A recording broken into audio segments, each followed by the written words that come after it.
Oh,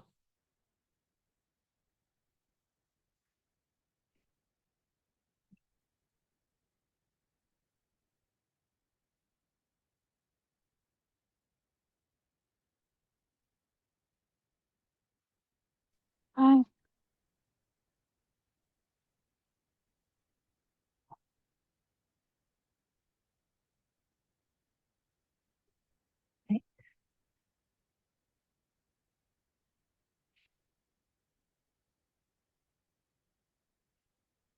Everyone that's here is a coworker. It's funny.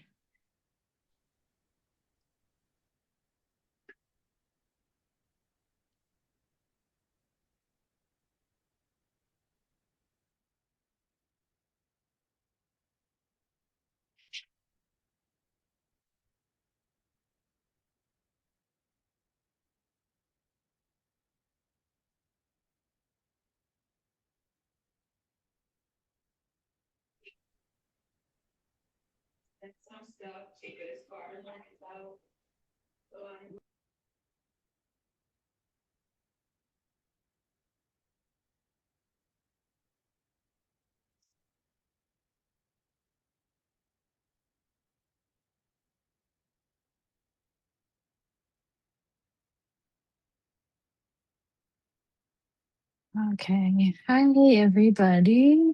I am just gonna hang out for a minute while we let people in, but thanks for joining today.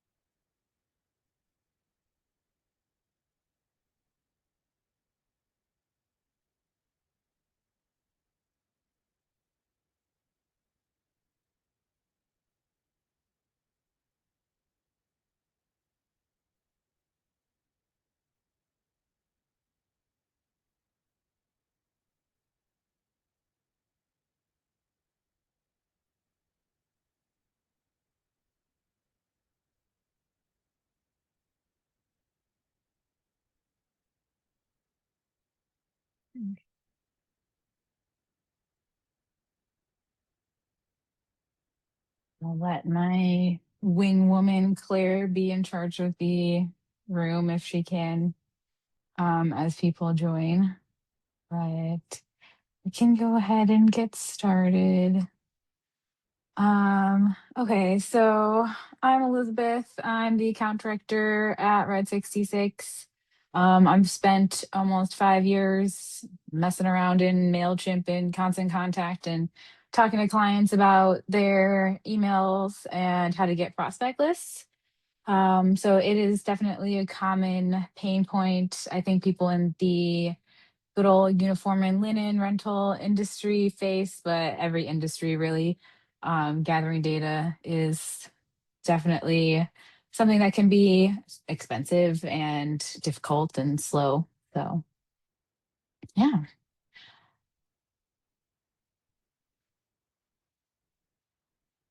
Oh, already having technical difficulties. Okay, so today what we're going to cover is why email still works, because it does. But there are just a few things that people tend to struggle with that makes it seem like it's not working. How we're going to handle prospect data, the tools we're going to use to organize that data and communicate with everybody, and then how to organize your data so your emails perform well.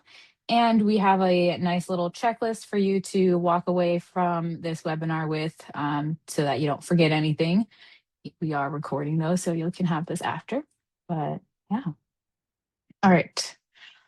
So email marketing, it does still work. We are in the B2B space for the most part, and it is still a preferred channel of communication for B2B buyers, especially with the longer buying cycles. People are doing a lot more research and learning a lot more before they decide to convert and make a purchase. So across multiple studies and getting this from Insight Market Research, 80% of buyers say they appreciate relevant email content. So email is not dead. We just got to make sure we have the right data. This is where we usually see trouble with the email marketing, where people get frustrated. There is inconsistent sending. There is irrelevant calls to action in your content. But usually it's the content is not usually the problem. It's more the data and how you have it organized. So there's little to no audience segmentation. There's also little to no follow up after the emails get sent. So what do you do with the emails, the people that click the emails? What do you do with people that open them? Do you send that information to your sales team? Do they follow up with them? Or does it just sit there? Do you even look? Um, so let's talk CRMs. We have usually everybody has some sort of CRM. So you're usually using some sort of tool like the top three we have here, or a combination of one of the tools and a spreadsheet, or inboxes, or Rolodexes, or trade show lists, or even hard copy, spreadsheets kind of all over, where different salespeople have their own way of gathering prospects. So the goal here is to get all of that put in one spot, a source of truth, if you will, to know the status of each prospect, to have consistent information and be able to follow up with them regularly. So I want to talk quickly about Alliant and Linen Master, because a lot of our clients are using a CRM like that. Those are good for managing customers. They're good for billing. They're good for like route activity and all of that, but they're not so great for prospecting. They're not really built to run marketing campaigns or like segment audiences. It's more just communicating with your current customers, sending invoices and things like that. So, shout out to those CRMs, but when we're looking to prospect, we are going to need something a little different. But your CRM should track both customers and prospects. You should be able to store notes and contacts, meetings, emails, all of that stuff, and be able to connect to marketing tools like email marketing to those CRMs, so you can easily send out communications. All right. I want to take pause. Does anybody have any questions yet? I also need a drink of water.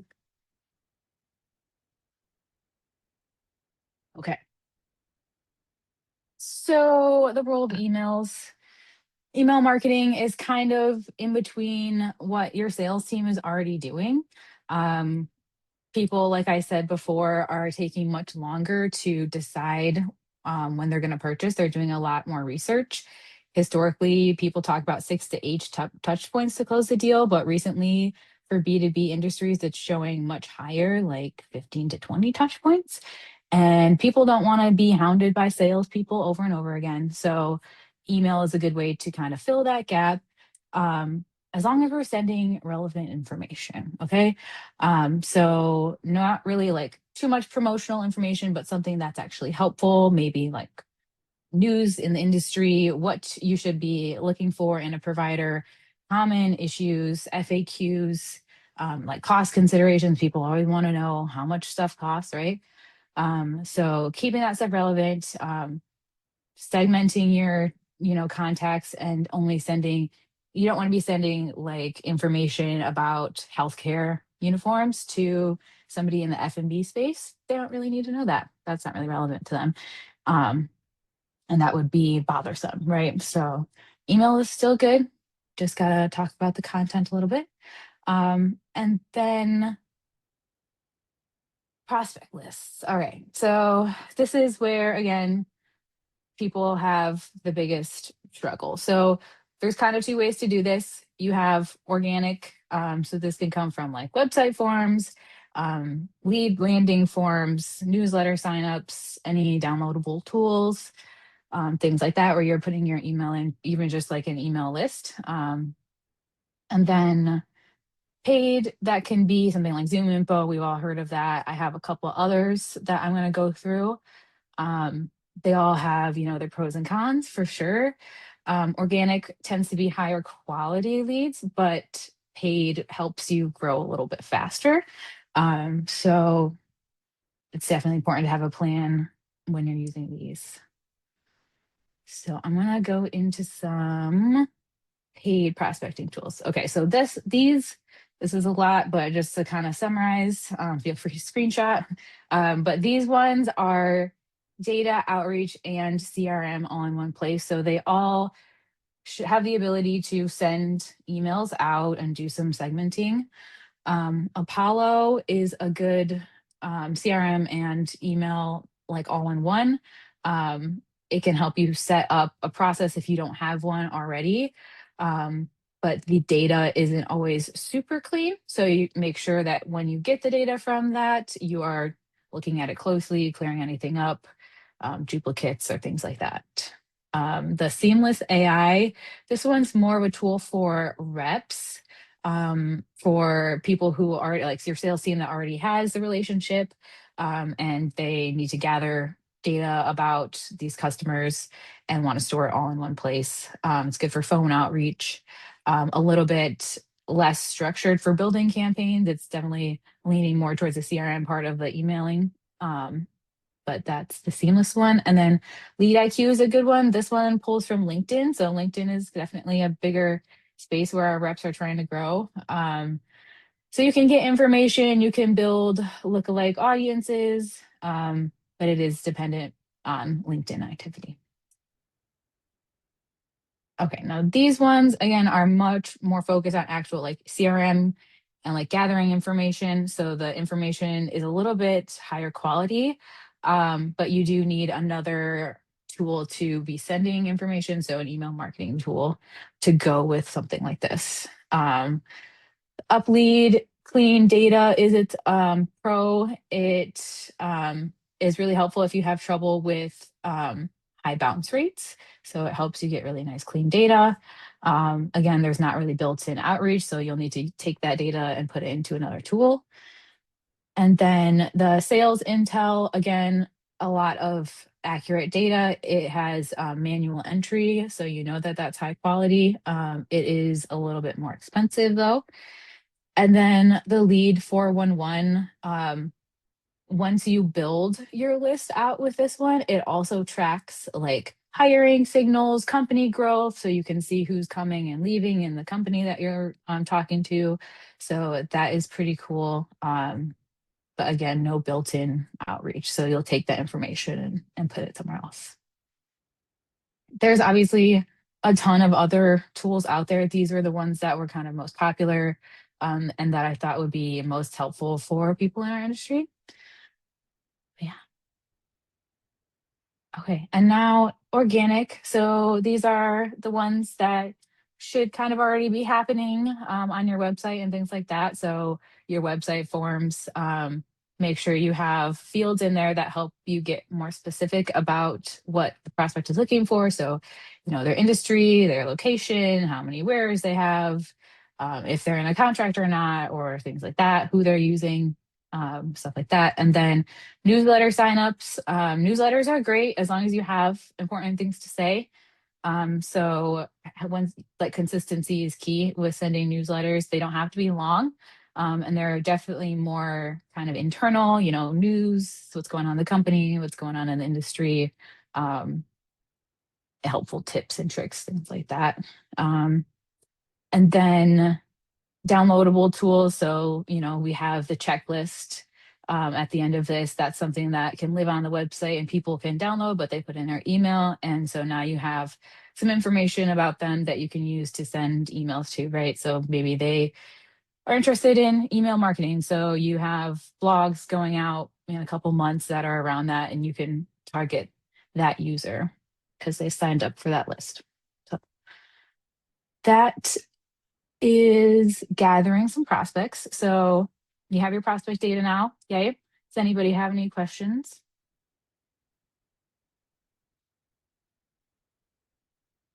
Okay, good.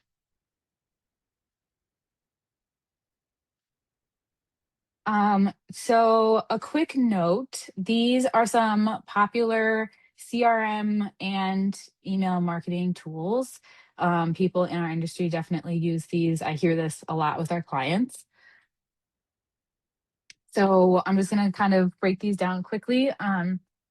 Dynamics Can it send prospect emails? Yes, you need a marketing module, which of course is an additional cost.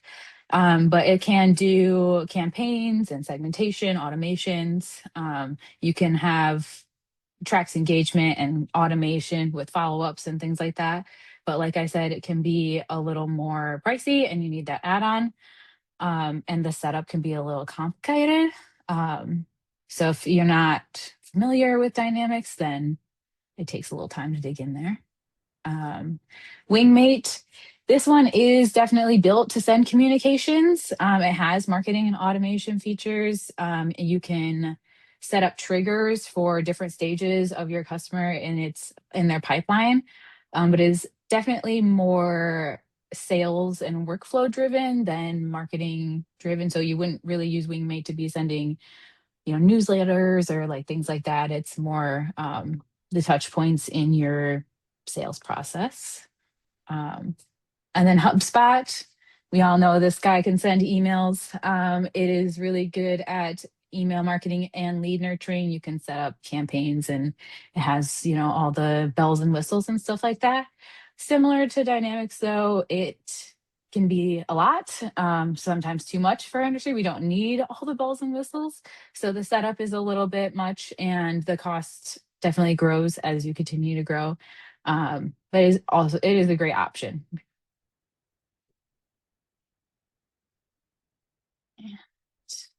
Whoops.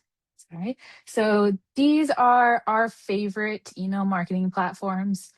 These are not CRMs, although you can like connect website forms to these tools. So clients, if they're using MailChimp, the like prospect lead forms, that gets added or connected and added to the list that we want them added to. So there are connections you can make. But yes, Constant Contact. Love this one. It is very user friendly. It's very straightforward. It's good for basic templates, newsletters, announcements. It's just very easy to use. So it's a good beginner. MailChimp is still easy to use, but good for the like more complex like automations. If you want to set up journeys, if you want to do triggers, do like more intense segmenting and targeting. It has more in-depth analytics also. So MailChimp is good for sending like longer, more campaigns and stuff rather than the just nice monthly marketing emails. And then MailerLite, this is an affordable one. Again, it's very easy to use. It covers your basic, campaigns, automations, forms, newsletters, things like that. Um, it's a little bit easier and cheaper than MailChimp, but it definitely gives you some solid campaigns. So it's kind of user preference, but these are very popular and very easy to use. Okay, so we've got our data, we've got the email marketing that tool that we want to use. Now we need to organize it. So we're going to talk about email lists. These are very simple, think very high level. Most clients will start with a customer list and a prospect list. Sometimes we just have one total list and then they get segmented by customer prospect that way. This is definitely a nice, easy way to go and keeping it nice and simple. So the less is more with the list because it can also affect pricing when you're using email marketing tools. Tags. Okay, so these are like the labels that you're going to use to assign your contacts within your lists. So, say you had met a prospect at a trade show, you would put that trade show list in the prospect list, or yeah, upload that into your prospect list and tag them F&B trade show March. And then okay, this is what I know about them. And then say you send a marketing email and they click on it and what the email was about was floor mats. Okay, so now you can tag them again and have their interest be floor mats. So if you have any content going on about floor mats, F&B, whatever, that's how you can organize stuff like that. So tags are pretty flexible. It's kind of up to you and you can update them as you learn about your prospects. And then segments, this is how, or like who you're sending emails to. So you can use people who have multiple tags in different segments. So say um, you have somebody who attended a webinar and their industry is healthcare. Those could be two different tags. And then you have that segment that maybe you're sending some content to. We have a client that sends lung simulator emails. And so they have different industries that they're putting that to, where it's maybe the emergency or there's a training aspect of it. But we can tag them in a whole set. We tag them in by their different industries, but sending them an email in the segment, right? So they're still getting, they both use that tool, but they're in different industries. So yeah, segments, just a quick distinction for all those. So the list, top level, it's the main thing, customer prospects. Within those, it's what industry they're in, what they, how they've engaged with you, if they've met them at where you met them, where they are in their pipeline, et cetera. And then segments are groups of tagged people that you can send content to. Okay. So we've got everything organized now the way we want. Now we have to keep it up. So according to HubSpot, your email marketing databases degrade 22% per year. So this is just due to people, changing jobs, some emails going active, companies change security. So maybe things are starting to get caught in spam filters that weren't before. So you want to make sure you're keeping up with all of that. The main things to clean: any invalid emails, emails that have bounced, any duplicates. So maybe you have somebody who has submitted a form on your site, but also signed up their email at a trade show, and maybe they're in two different lists. So make sure you're not sending emails in the same segment to that person twice. And then the role-based email, so usually like the info at, sales at, those kinds of things will have filters from marketing emails. So getting the contact information of the actual people you're talking to definitely helps with deliverability. And then a general rule of thumb, prospect list should be updated every 1 to 3 months. Customer list should be updated every 3 to 6 months. And anytime you send an email, those bounces should be looked at and cleaned up just to keep your deliverability good. Okay. So things to walk away here. Email marketing is still good. The issue usually comes down to data and organization, and then having consistent follow-up. People get stuck by having their data all over the place. So you've got an amazing rockstar salesperson who's on the road all the time and has their data in Google Drive. And then you have somebody who is diligently puts it in Dynamics. And you have somebody who writes it down. You got to get all that together in one spot. And then, prospects aren't being tracked. There's no structure for segmenting. You're just sending any content to everybody. And then follow-ups are inconsistent also. So that's where people struggle with emails. And then what you can do to fix it: gather everything you have, clean up any obvious issues, create some simple segmentation testing. I mean, trying things out. Testing is huge. So looking at your results also, that's how your campaign is successful, if your engagement is consistent. If you keep seeing, engagement drop, then you need to look at what kind of content you're sending.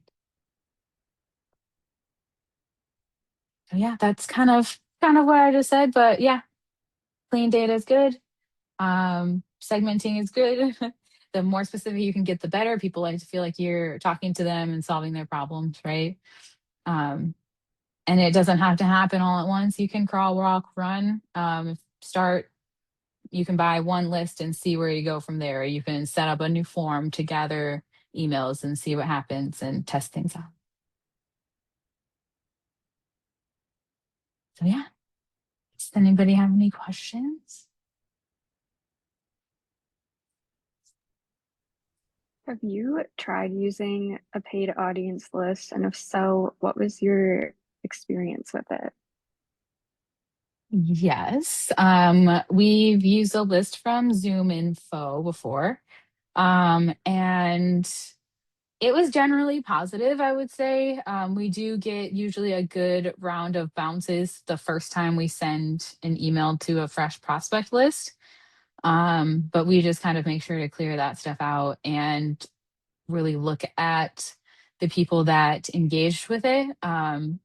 Just sending a general, resend to non-openers is a good way to kind of gauge the interest there. And then once you do have like, you can take that clear list of people that did click and say, okay, these are the engaged prospects here, and create a different tag or segment and use their data so that you're not risking your, authority with a bunch of bounced emails. But yeah, we had some good use with it.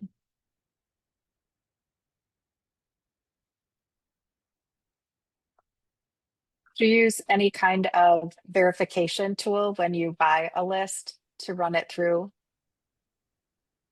I know Perplexity has something that you can use to help you get like a little bit more like double checking the background on that, right? So it kind of helps verify any other like local listings to make sure that that contact is there and that's their information. Um, Using a private or paid Perplexity account, of course, to keep that data safe. But that is something I've heard of for sure. Some I know some other lists where they haven't come from Zoom Info, which is usually verified. I've heard of Never Bounce, and that's done by Zoom Info too. But just Nice. that way, if clients just send you random lists that they scoured, it's always good to verify that they do exist. Yes, definitely.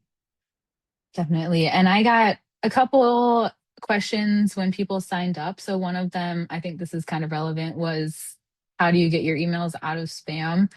And it's really just kind of the things we talked about. So regularly removing any bad emails, um, making sure if anybody unsubscribes, and say people have unsubscribed and then you're upsetting in an updated list. When you put in that updated list, there's a way to, you know, check that you don't re-add anybody that's unsubscribed so that you're not resending that to them because that's also not good. And then it's important to watch your engagement with this. So your opens and your clicks and replies, if that's relevant. Um, if people are engaging, good, keep it up. You're probably doing well. If people are not and you see that going down like month to month, then it's time to maybe reevaluate either how frequent you're sending stuff, who you're sending what to, um, and things like that, but so that you're not getting in trouble with your bounces.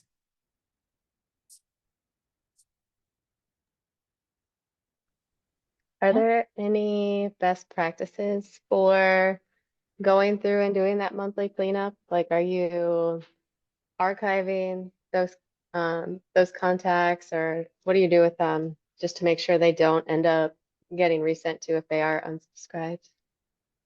Yes, good question. So it kind of depends on the tool that you're using. You can get like financially dinged for like deleting contacts in certain tools. So you would like archive those over then deleting them. But some you can just remove straight away. So I would just check which tool you're using. That won't, hurt your wallet essentially. Um, but yeah, it's pretty straightforward if you're getting into the messing around back there with your contacts. You can see which ones it usually will let you know what's happening. So either archive or delete. It kind of depends on what tool you got. I don't know if you're able to view the chat, but Mandy had a question. They asked, would you recommend starting with one specific segment of prospects and then moving on to another segment? So, for example, would it be a good idea to start with healthcare, start reaching out to them, and then move on to another one, or does that not matter? The classic marketing answer, it depends. I think if you have the capacity to send content to different industries, go for it. It's more about what your goals are. You know, is it gonna be worth your time to set up a nice, organized flow with that industry, right? Where you're doing multiple touch points. Is there enough content to like get that multiple emails out where you're doing maybe a little bit more of a thought out journey? Or are you kind of looking for just basic, monthly updates or outreach or anything like that? Then I think you can kind of spread that out. Um, but it kind of depends on your goals and how much time you have. um, and then testing, I think testing within those like industries also. So changing the subject lines, changing your calls to action, like what the buttons say, and seeing which ones perform better. I think that's a big part of your prospect data because you want to get people. Yes, I knew Kimberly would love that. We want people to, um, you know, continue to engage with your stuff, 4 or 5 emails down the line, right? So yeah. I hope that answers your question. Thank you I did not see the chat. Thank you for that.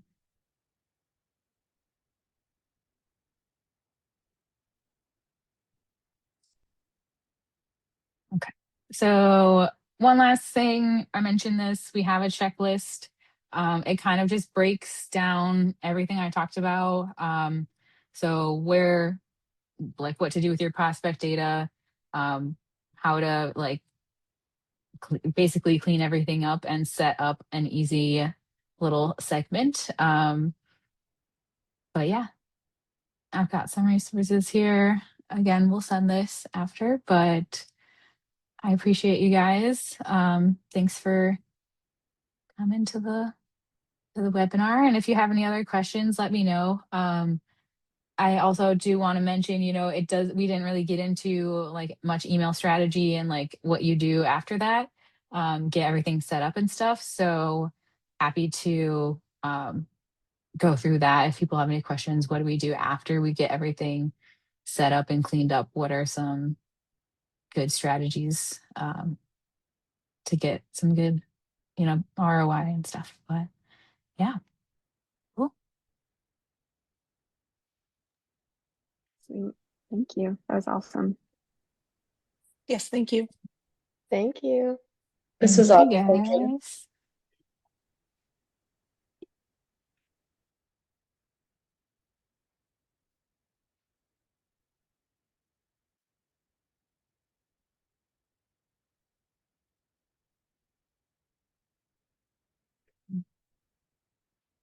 All right. Well, thanks, team. We'll get a post email out and yeah, I'll talk to everybody later. Okay, bye.